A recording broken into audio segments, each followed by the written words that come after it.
Hey guys, welcome to the video. In this video, I am going to be talking about how to calculate your calories and macros that you need on a daily basis to hit your body goals. Understanding these topics is the next step that you need to take in order to be in full control of your body weight and body composition.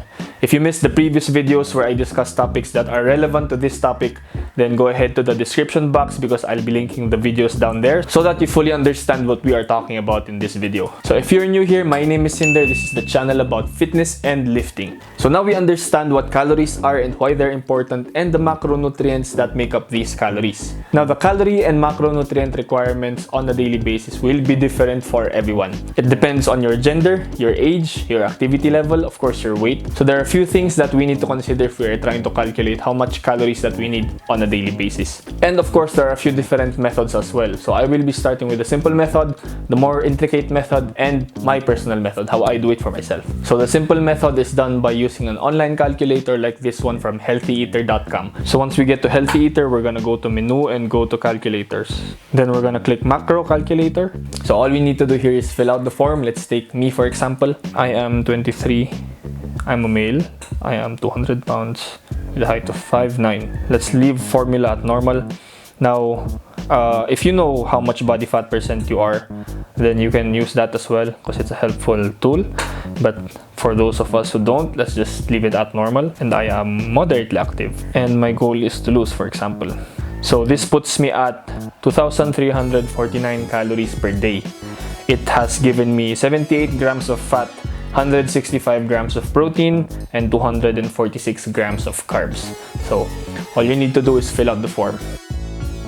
Now, the second method would be to manually calculate your macros and calories. Now, this is for the guys who don't really trust the online calculators that much and you want to fully understand why the macronutrient ratios are as they are. So for this method, we are going to be using rules of thumb, so don't be afraid to play around with estimates and ballparking some numbers sometimes because none of this is exact. So the first thing we need to do is find our baseline. We need to find how much calories we need to take to maintain the weight that we have at the moment. So if we stay at this number, we're not going to lose or gain any weight. We are going to maintain. This number is also called our TDEE, so total daily energy expenditure. The rule of thumb that people use here is to multiply your weight in pounds by 15 to 16. So let's take myself for example. I am 200 pounds at the moment and let's multiply that by 15. That gives us 3,000 calories. Now you need to ask yourself what your goals are. Do you want to lose weight? Do you want to gain weight? Do you want to maintain your weight? Also, how fast do you want to lose and how fast do you want to gain the weight? Of course, we don't want to rush things. We like slow and steady progress. Most of the time when you crash diet, you're gonna end up gaining all that weight anyway. So if you want to lose weight, a good starting point would be 500 calories. So decrease 500 calories from your maintenance. So in theory, 500 calories per day or 3,500 calories per week of a deficit would give us a pound of weight loss every week. And 1 pound per week is nice and steady progress. So in my case, having to maintain 3,000 calories, I need to eat 2,500 calories to start to lose weight. Now when we're trying to gain weight, we add a smaller amount. 100 to 300 calories of a surplus is good enough. So the goal here is to go with the pace of our muscle growth, which is not very fast. So if you're thinking that the bigger of the surplus that you're going to be eating, the more muscle that you're gonna grow, well, that really doesn't happen. You're just gonna get fat. For me, I like using 1 kilo or even less per month. That's a good steady pace for me. And going back to the math, that means that I have to be eating 3,100 to 3,300 calories in order to start gaining weight. Now that we know how much calories to eat on a daily basis, we need to know the macronutrient breakdown of those calories. So we have a hierarchy here. We have protein, fats, and carbohydrates. First, we calculate protein.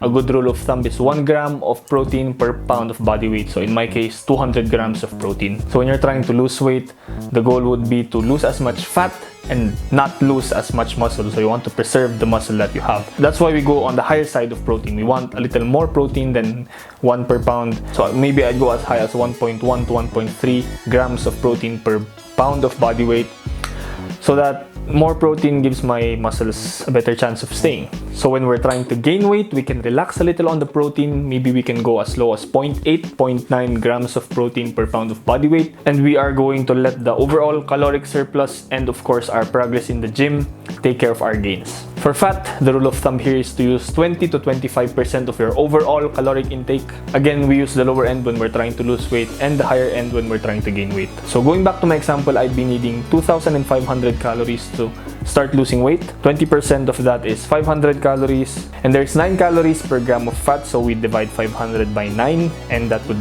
leave me with 55.55 grams of fat.